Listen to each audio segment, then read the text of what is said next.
Drugs ಪುರಾಣ ಅಂತೂ ಯಾಕೋ ದಿನಕ್ಕೊಂದು ಟ್ವಿಸ್ಟ್ಗಳನ್ನ ಪಡ್ಕೊಳ್ತಾನೆ ಇದೆ. ಮೊನ್ನೆ ಸಿನಿಮಾ, ನಿನ್ನೆ ರಾಜಕಾರಣ, ನಾಳೆ ಇನ್ನೇನೋ ಗೊತ್ತಿಲ್ಲ. ಆದ್ರೆ ನಟಿ ಕಮ್ ಆಂಕರ್ ಅನುಶ್ರೀ ವಿಚಾರದಲ್ಲಂತೂ ರಾಜಕೀಯ ಕೆಸರೆರಚಾಟ ಶುರುವಾಗಿದೆ. ಅನುಶ್ರೀ ಬೆನ್ನಿಗೆ ನಿಂತಿದ್ದ ಮಾಜಿ ಸಿಎಂ ಯಾರು ಅನ್ನುವ ಪ್ರಶ್ನೆಗೆ ಎಚ್ಡಿಕೆ ಮರು ಪ್ರಶ್ನೆ ಹಾಕಿದ್ದಾರೆ. ಇದರ ಮಧ್ಯೆನೇ ಅನುಶ್ರೀ ವಿಚಾರಣೆ ನಡೆಸ್ತಾ ಇದ್ದ ಇನ್ಸ್ಪೆಕ್ಟರ್ ಟ್ರಾನ್ಸ್ಫರ್ ಮಾಡಿದ್ದ ಪೊಲೀಸ್ ಇಲಾಖೆಗೆ ನ್ಯೂಸ್ 18 ಕನ್ನಡದ ವರದಿ ಬ್ರೇಕ್ ಹಾಕಿಸಿದೆ. ಯಾವ ಮುಖ್ಯಮಂತ್ರಿಯ ಹೆಸರಿದೆ ಸತ್ಯ ಹೊರಗೆ ಬರಬೇಕು. ನನಗೆ ಬಹಳಷ್ಟು ವಿಷಯ ನಮಗೇನೆ ಗೊತ್ತಾಗಲ್ಲ.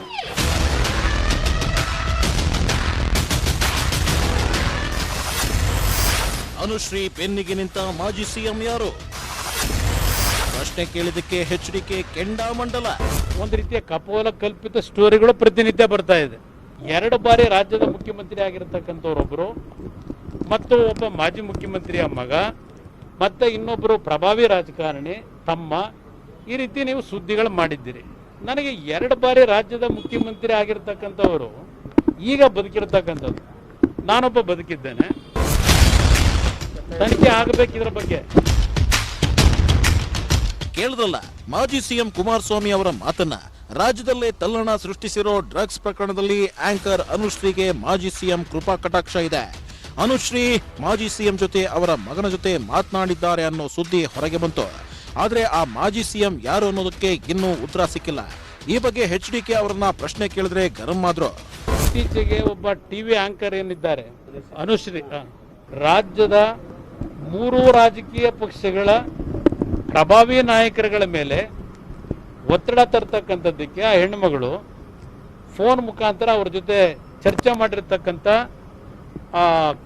ಕಾಲರ್ ಲಿಸ್ಟ್ನಲ್ಲಿ 2 ಬಾರಿ ರಾಜ್ಯದ ಮುಖ್ಯಮಂತ್ರಿ ಆಗಿರತಕ್ಕಂಥವ್ರೊಬ್ಬರು ಮತ್ತು ಒಬ್ಬ ಮಾಜಿ ಮುಖ್ಯಮಂತ್ರಿಯ ಮಗ ಮತ್ತೆ ಇನ್ನೊಬ್ಬರು ಪ್ರಭಾವಿ ರಾಜಕಾರಣಿ ತಮ್ಮ, ಈ ರೀತಿ ನೀವು ಸುದ್ದಿಗಳು ಮಾಡಿದ್ದೀರಿ.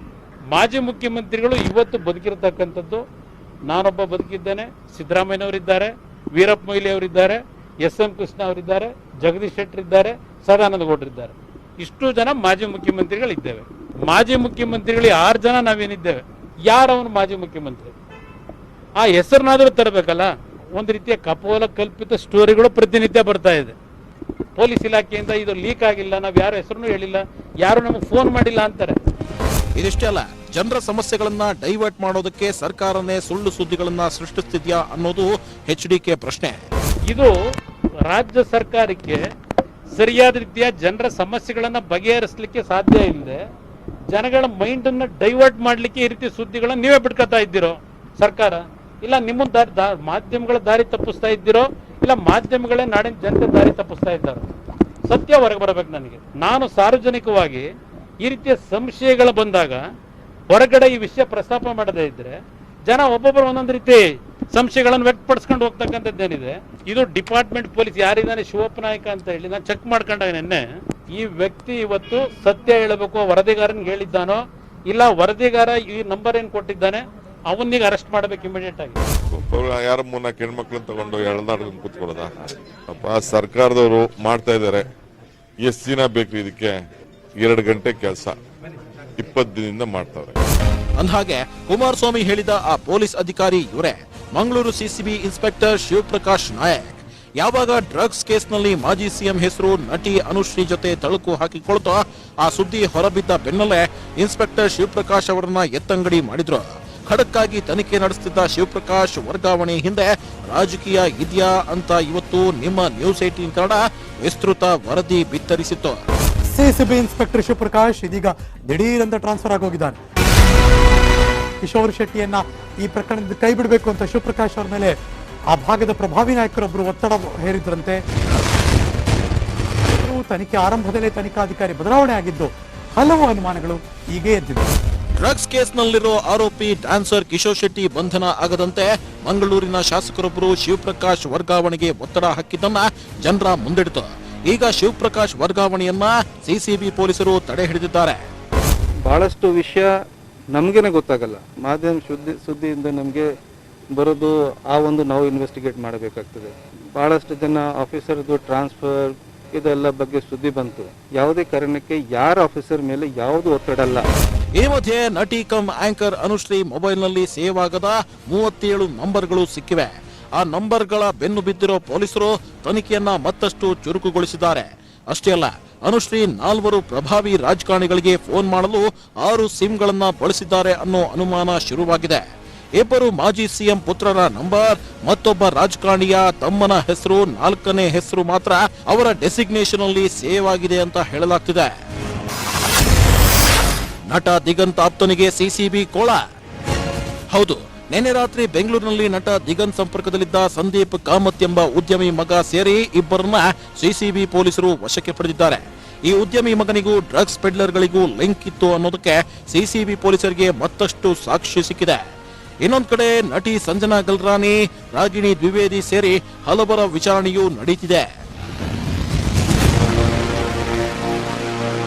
Bureau report, news 18 Kannada. ಈ ತನಿಖೆ ಇನ್ನು ಎಲ್ಲಿಯವರೆಗೆ ಹೋಗಿ ಸಾಗುತ್ತೋ ಅಥವಾ ಯಾರ್ಯಾರ ಹೆಸರು ತಳುಕು ಹಾಕಿಕೊಳ್ಳುತ್ತೋ ಬಹಳ ಟ್ವಿಸ್ಟ್ಗಳನ್ನಂತೂ ಪಡ್ಕೊಳ್ತಾ ಇದೆ. ನೋಡೋಣ ಮುಂದೆ ಏನಾಗುತ್ತೆ ಅನ್ನೋದು. ಏನು ಪೊಲಿಟಿಕ್ಸ್ ವಿಚಾರಕ್ಕೆ ಬರೋದಾದ್ರೆ 2 ಕ್ಷೇತ್ರಗಳ ಬೈ ಎಲೆಕ್ಷನ್ ವಿಷಯದಲ್ಲಿ ಸಾವಿನ ರಾಜಕೀಯ ಶುರುವಾಗಿದೆ. ಶಿರಾ ಕ್ಷೇತ್ರದಲ್ಲಿ ಶಾಸಕರ ನಿಧನದಿಂದ ಎಲೆಕ್ಷನ್ ಆಗ್ತಾ ಇದ್ರೆ, ರಾಜರಾಜೇಶ್ವರಿ ನಗರ ಕ್ಷೇತ್ರದಲ್ಲಿ ಮೃತ IAS ಅಧಿಕಾರಿ ಡಿಕೆ ರವಿ ಹೆಸರಲ್ಲಿ ಟಿಕೆಟ್ ಫೈಟ್ ಶುರುವಾಗಿದೆ. ಅವಳು ತಿರ್ದಿ ಪರದೆ ಜೂಡ ಮಾಡ್ಲಿ ಅಂತ ಅವಳು ಅವತ್ತು ಹೋದಳು, ಮಣ್ಣಳಿಗೆ ಬಿಸಾಕುದು ಹೋದಳು, ಇವತ್ತುವರೆಗಾಗೂ ಇಲ್ಲ. ನಾನು 3 ಆಟದ ಹುಡುಗರಿಗೆ ಹೇಳ್ತೀನಿ ಬೆಂಕಿ ಎಟ್ರಿ ಅಂತ. ಅವ್ರು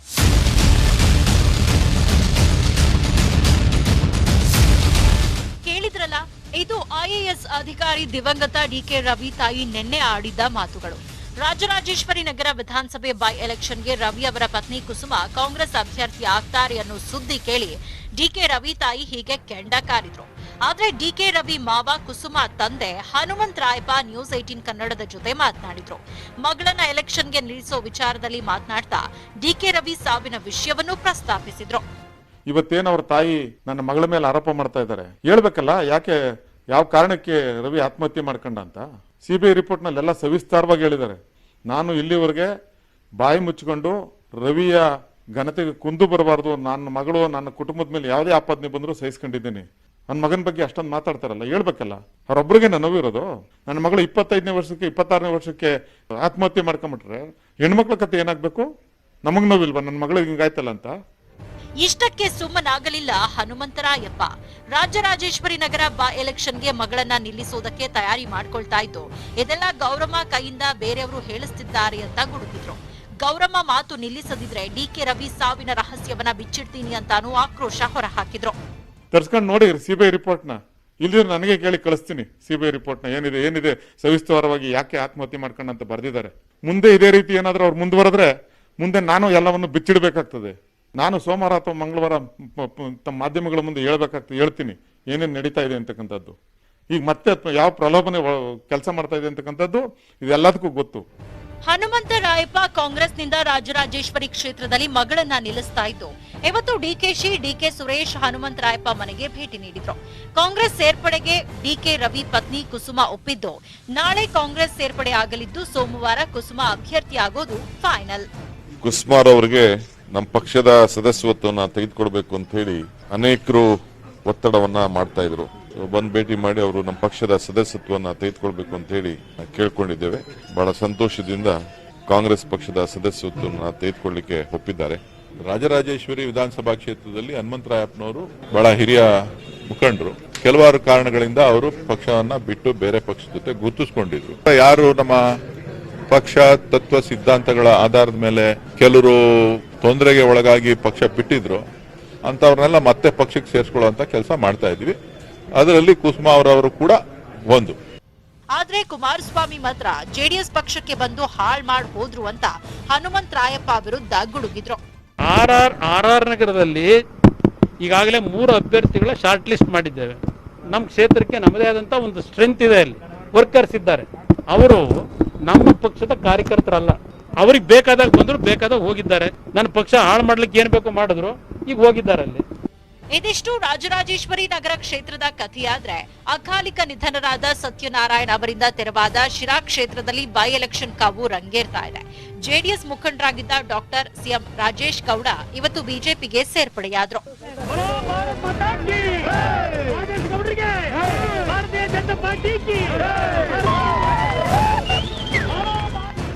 ಒಟ್ನಲ್ಲಿ 2 ಉಪಸಮರದ ಕ್ಷೇತ್ರಗಳಲ್ಲಿ ಸಾವಿನ ರಾಜಕೀಯ ಜೋರಾಗಿದ್ದು ಯಾರ್ಯಾರು ಅಭ್ಯರ್ಥಿಗಳಾಗ್ತಾರೋ ಕಾದು ನೋಡಬೇಕು. ಮತದಾರ ಯಾರಿಗೆ ಒಲವು ತೋರ್ತಾನೋ ನೋಡಬೇಕು. Bureau report, news 18 Kannada. ಉತ್ತರ ಪ್ರದೇಶದ ಹಥ್ರಾಸ್ನಲ್ಲಿ ನಡೆದಿದ್ದ ಅತ್ಯಾಚಾರಕ್ಕೆ ಈಗ ದೇಶವ್ಯಾಪಿ ಖಂಡನೆ ವ್ಯಕ್ತವಾಗ್ತಾ ಇದೆ. ದಲಿತ ಯುವತಿಯ ಮೇಲಿನ ದೌರ್ಜನ್ಯಕ್ಕೆ ಭಾರಿ ಆಕ್ರೋಶಕ್ಕೂ ಕೂಡ ಗುರಿಯಾಗಿದೆ. ಇವತ್ತು ಕೂಡ ರಾಹುಲ್ ಹಾಗೂ ಪ್ರಿಯಾಂಕಾ ಗಾಂಧಿ ಹಥ್ರಾಸ್ಗೆ ಹೋಗಿ ಸಂತ್ರಸ್ತ ಯುವತಿಯ ಕುಟುಂಬಸ್ಥರನ್ನ ಭೇಟಿಯಾಗಿದ್ದಾರೆ. ಈ ನಡುವೆ ಯೋಗಿ ಸರ್ಕಾರ ಪ್ರಕರಣವನ್ನ ಸಿಬಿಐ ತನಿಖೆಗೆ ನೀಡಿದೆ. ಹಥ್ರಾಸ್ಗೆ ಕೊನೆಗೂ ಭೇಟಿ ಕೊಟ್ಟ ರಾಹುಲ್. ಅತ್ಯಾಚಾರಕ್ಕೊಳಗಾದ ಯುವತಿ ಕುಟುಂಬಸ್ಥರಿಗೆ ಸಾಂತ್ವನ. ಉತ್ತರ ಪ್ರದೇಶದ ಹಥ್ರಾಸ್ನಲ್ಲಿ ನಡೆದಿದ್ದ ಅತ್ಯಾಚಾರ ಮತ್ತು ಕೊಲೆ ಕೇಸ್ ಈಗ ರಾಷ್ಟ್ರವ್ಯಾಪಿ ಕಿಚ್ಚು ಹೊತ್ತಿಸಿದೆ. ಮೊನ್ನೆ ರಾಹುಲ್ ಗಾಂಧಿ ಹಾಗೂ ಪ್ರಿಯಾಂಕಾ ಗಾಂಧಿ ಹಥ್ರಾಸ್ಗೆ ಹೋಗಿ ಸಂತ್ರಸ್ತ ಯುವತಿ ಕುಟುಂಬಸ್ಥರ ಭೇಟಿಯಾಗಲು ಮುಂದಾದಾಗ ಪೊಲೀಸರು ಅವರನ್ನ ತಡೆದಿದ್ರು. ಪೊಲೀಸರು ರಾಹುಲ್ ಹಾಗೂ ಪ್ರಿಯಾಂಕಾರನ್ನ ವಶಕ್ಕೆ ಪಡೆದು ಬಳಿಕ ಬಿಡುಗಡೆ ಮಾಡಿದ್ರು. ಅಲ್ಲದೆ ಅವರನ್ನ ತಳ್ಳಿ ಬೀಳಿಸಿದ್ರು ಅಂತ ದೇಶವ್ಯಾಪಿ ಕಾಂಗ್ರೆಸ್ ಹೋರಾಟಕ್ಕೆ ಕಾರಣವಾಗಿತ್ತು. ಆ ಘಟನೆ ಬಳಿಕ ಎಚ್ಚೆತ್ತ ಉತ್ತರ ಪ್ರದೇಶ ಸರ್ಕಾರ ಇಂದು ರಾಹುಲ್ ಗಾಂಧಿ ಹಾಗೂ ಪ್ರಿಯಾಂಕಾ ಗಾಂಧಿಗೆ ಹಥ್ರಾಸ್ ಅತ್ಯಾಚಾರ ಸಂತ್ರಸ್ತೆ ಕುಟುಂಬ ಭೇಟಿಯಾಗಲು ಅವಕಾಶ ನೀಡಿತ್ತು.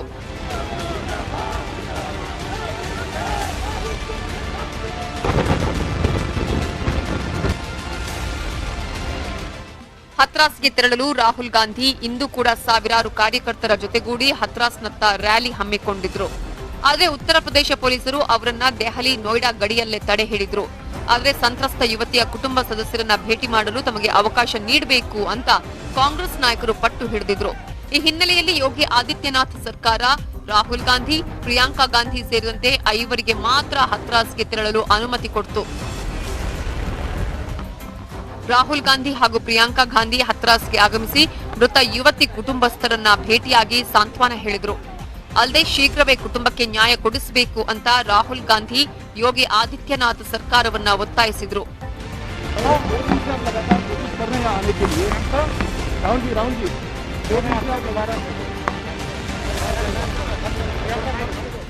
ಇನ್ನು ಹಥ್ರಾಸ್ಗೆ ಹೋಗಲು ಮಾಧ್ಯಮಗಳಿಗೂ ಅನುಮತಿ ಕೊಟ್ಟಿರಲಿಲ್ಲ. ತನಿಖೆ ನೆಪದಲ್ಲಿ ಮಾಧ್ಯಮಗಳಿಗೆ ನಿರ್ಬಂಧ ವಿಧಿಸಲಾಗಿತ್ತು. ಅಲ್ಲದೆ ಸಂತ್ರಸ್ತ ಯುವತಿ ಕುಟುಂಬಸ್ಥರು ಮಾಧ್ಯಮಗಳಿಗೆ ಯಾವುದೇ ಹೇಳಿಕೆ ಕೊಡದಂತೆಯೂ ನಿರ್ಬಂಧಿಸಲಾಗಿತ್ತು. ಆದರೆ ಇಂದು ಸಂತ್ರಸ್ತ ಕುಟುಂಬದ ಭೇಟಿಗೂ ಮಾಧ್ಯಮಗಳಿಗೂ ಅವಕಾಶ ನೀಡಲಾಗಿದೆ. ಇನ್ನು ಗೃಹ ಇಲಾಖೆ ಪ್ರಧಾನ ಕಾರ್ಯದರ್ಶಿ ಹಾಗೂ ಉತ್ತರ ಪ್ರದೇಶ ಡಿಜಿಪಿ ಹಿತೇಶ್ ಚಂದ್ರ ಅವಸ್ಥಿ ಕೂಡ ಭೇಟಿ ನೀಡಿ ಸಂತ್ರಸ್ತ ಕುಟುಂಬಸ್ಥರಿಂದ ಮಾಹಿತಿ ಪಡೆದರು. ಅಲ್ಲದೆ ಈ ವರದಿಯನ್ನ ಸಿಎಂ ಯೋಗಿ ಆದಿತ್ಯನಾಥ್ಗೆ ಸಲ್ಲಿಸಲಿದ್ದಾರೆ.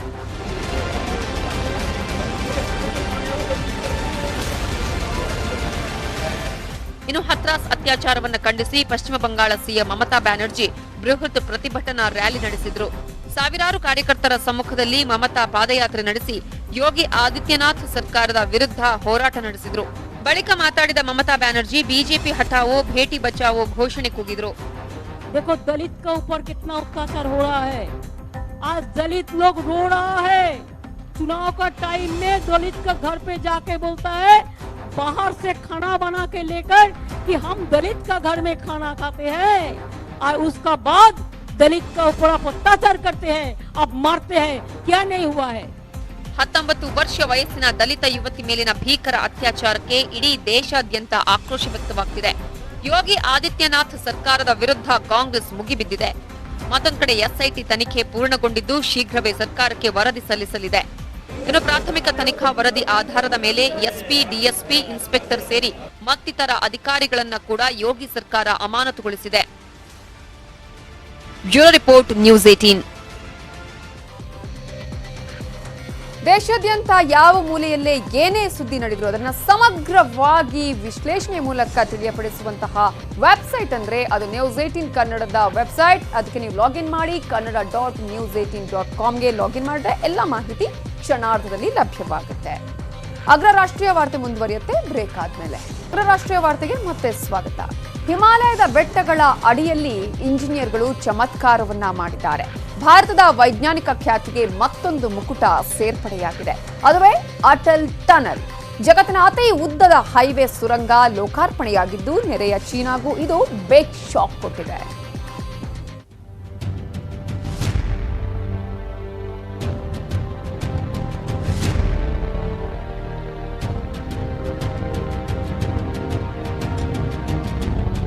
ಸಾವಿರದ 1983ರಲ್ಲಿ ಭಾರತ ಕಂಡ ಕನಸು ನನಸಾಗಲು ಬೇಕಾಗಿದ್ದು ಸುದೀರ್ಘ 37 ವರ್ಷ.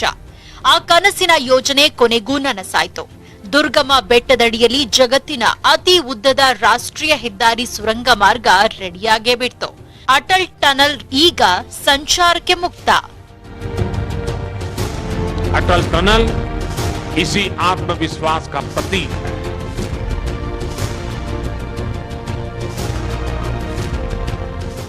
ಎರಡ್ 2000ನೇ ಇಸವಿಯಲ್ಲಿ ಅಂದಿನ ಪ್ರಧಾನಿ ವಾಜಪೇಯಿ ಶಂಕುಸ್ಥಾಪನೆ ಮಾಡಿದ್ದ ಈ ಸುರಂಗ ಮಾರ್ಗಕ್ಕೆ ಕಳೆದ ವರ್ಷ ಪ್ರಧಾನಿ ಮೋದಿ ಅಟಲ್ ಹೆಸರು ನಾಮಕರಣ ಮಾಡಿದ್ರು.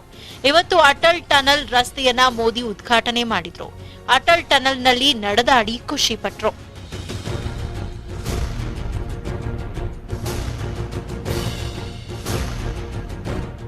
मेरा बहुत बड़ा सौभाग्य है कि आज मुझे अटल टनल के लोकार्पण का अवसर मिला है. अटल जी का सपना बन गया. ಅಟಲ್ ಸುರಂಗ ಜಗತ್ತಿನ ಅತಿ ಉದ್ದದ ಹೆದ್ದಾರಿ ಸುರಂಗ ಮಾರ್ಗ. ಸಮುದ್ರ ಮಟ್ಟದಿಂದ 3000 ಮೀಟರ್ ಎತ್ತರದಲ್ಲಿ ನಿರ್ಮಿಸಲಾಗಿದ್ದು 9.2 ಕಿಲೋಮೀಟರ್ ಉದ್ದ, 10.5 ಮೀಟರ್ ಅಗಲ ಇದೆ.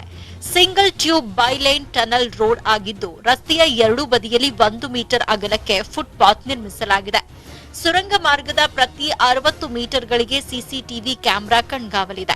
500 ಮೀಟರ್ ಅಂತರದಲ್ಲಿ ತುರ್ತು ನಿರ್ಗಮನ ಬಾಗಿಲು, ಪ್ರತಿ 150 ಮೀಟರ್ಗೆ ಎಮರ್ಜೆನ್ಸಿ ಫೋನ್, ಅಗ್ನಿ ಅವಘಡ ಸಂಭವಿಸಿದ್ರೆ ರಕ್ಷಣೆಗೆ ಫೈರ್ ಹೈಡ್ರಾಂಟ್ಸ್ ಇದೆ. ಹಿಮಾಚಲ್ ಪ್ರದೇಶದ ರೋಹಟಾಂಗ್ನಲ್ಲಿ ಆರಂಭವಾಗಿ ಮನಾಲಿ, ಲೌಹಾಲ್ ಸ್ಪಟಿ ಕಣಿವೆ ಮೂಲಕ ಹಾದು ಹೋಗಿ ತೆಲ್ಲಿಂಗ್ ಎಂಬ ಗ್ರಾಮದಲ್ಲಿ ಕೊನೆಯಾಗುತ್ತೆ.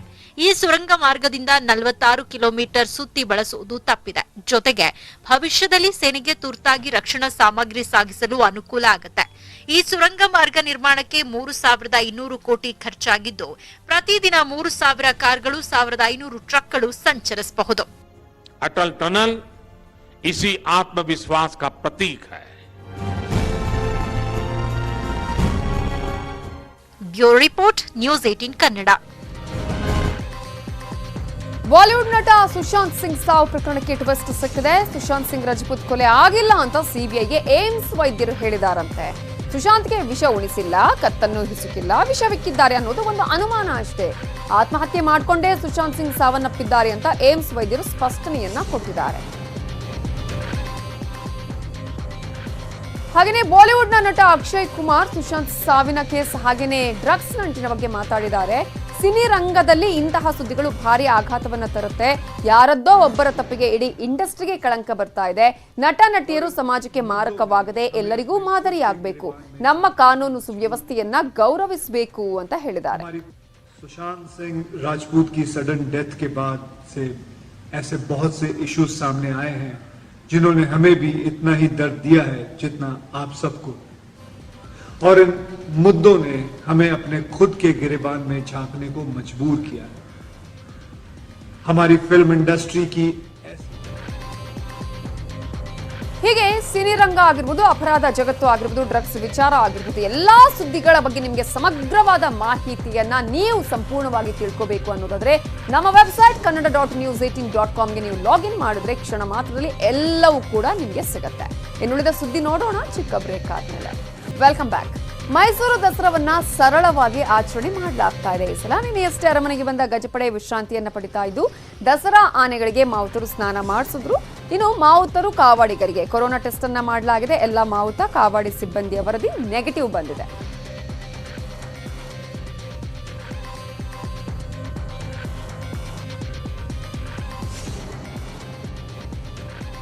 ಇನ್ನುಳಿದ ಪ್ರಮುಖ ಸುದ್ದಿಗಳ ಕ್ವಿಕ್ ರೌಂಡ್ ಅಪ್ ಎಕ್ಸ್‌ಪ್ರೆಸ್ 18ನಲ್ಲಿ.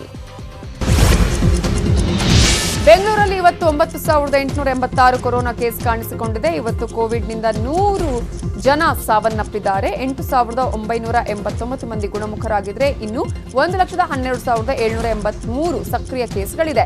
ಬೆಂಗಳೂರಲ್ಲಿ 3,925 ಕೇಸ್ ದೃಢಪಟ್ಟಿದೆ. ಹಾಗೆಯೇ ಕೇರಳದಲ್ಲಿ ಕೊರೋನಾ ಹೆಚ್ಚಾಗ್ತಾ ಇರೋದ್ರಿಂದ ಇವತ್ತಿನಿಂದ ಅಕ್ಟೋಬರ್ 31ರವರೆಗೂ ಸೆಕ್ಷನ್ 144 ಜಾರಿಯಾಗಿದೆ.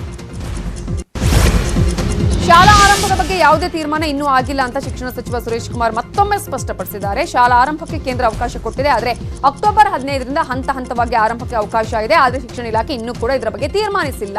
ತಜ್ಞರು, ಸಂಘಟನೆ, ಪೋಷಕರ ಜೊತೆ ಚರ್ಚಿಸಿ 1 ವಾರದಲ್ಲಿ ತೀರ್ಮಾನಿಸ್ತೀವಿ ಅಂತ ಹೇಳಿದ್ದಾರೆ.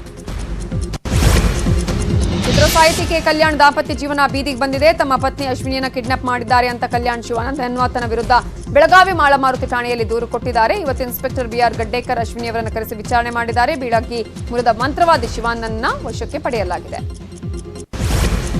ರಾಯಚೂರಿನ ಮಸ್ಕಿ ವಿಧಾನಸಭಾ ಕ್ಷೇತ್ರದ ಚುನಾವಣೆಗೆ ಇದ್ದ ನ್ಯಾಯಾಲಯದ ಅಡೆತಡೆ ನಿವಾರಣೆಯಾಗಿದೆ. ಆದರೆ ಈಗ ಮಸ್ಕಿಯಲ್ಲಿ ಪ್ರತಾಪ್ ಗೌಡ ಪಾಟೀಲ್ ಹಾಗೂ ಬಸನಗೌಡ ತುರ್ವಿಹಾಳ್ ಮಧ್ಯೆ ಟಿಕೆಟ್ ಫೈಟ್ ಶುರುವಾಗಿದೆ. ಬಸನಗೌಡ ಅವರೇ ಭಾವಿ ಶಾಸಕರು ಅಂತ ಅವರ ಬೆಂಬಲಿಗರು ಸಾಮಾಜಿಕ ಜಾಲತಾಣಗಳಲ್ಲಿ ಚರ್ಚೆಯನ್ನ ಆರಂಭಿಸಿದ್ದಾರೆ. ನೂತನ ಕೃಷಿ ಮಸೂದೆ ವಿರೋಧಿಸಿ ನಾಳೆಯಿಂದ ರಾಹುಲ್ ಗಾಂಧಿ ಟ್ರ್ಯಾಕ್ಟರ್ ರ್ಯಾಲಿ ನಡೆಸುತ್ತಿದ್ದಾರೆ. ನಾಳೆಯಿಂದ ಅಕ್ಟೋಬರ್ 6ರವರೆಗೆ ಪಂಜಾಬ್ ಮತ್ತು ಹರಿಯಾಣದಲ್ಲಿ ಟ್ರ್ಯಾಕ್ಟರ್ ರ್ಯಾಲಿಗಳನ್ನು ನಡೆಸಲಿದ್ದು, ಈ ಟ್ರ್ಯಾಕ್ಟರ್ ರ್ಯಾಲಿಯಲ್ಲಿ ಅಮರಿಂದರ್ ಸಿಂಗ್, ಪಕ್ಷದ ಪಂಜಾಬ್ ಉಸ್ತುವಾರಿ ಹರೀಶ್ ರಾವತ್ ಮತ್ತು ಎಲ್ಲಾ ರಾಜ್ಯ ಸಚಿವರು ಮತ್ತು ಪಕ್ಷದ ಶಾಸಕರು ಪಾಲ್ಗೊಳ್ಳಲಿದ್ದಾರೆ. ಎಲ್ಲ ಸುದ್ದಿಗಳೊಂದಿಗೆ ಇವತ್ತಿನ ಅಗ್ರ ರಾಷ್ಟ್ರೀಯ ವಾರ್ತೆಯನ್ನು ಮುಗಿಸ್ತಾ ಇದ್ದೀವಿ. ಈಗ ಬಿಗ್ ಸ್ಟೋರಿ ಪ್ರಸಾರವಾಗುತ್ತೆ, ತಪ್ಪದೆ ನೋಡ್ತಾ ಇರಿ ನ್ಯೂಸ್ 18 ಕನ್ನಡ. ಜಾಲ ನಮ್ಮದು, ಬಲ ನಿಮ್ಮದು.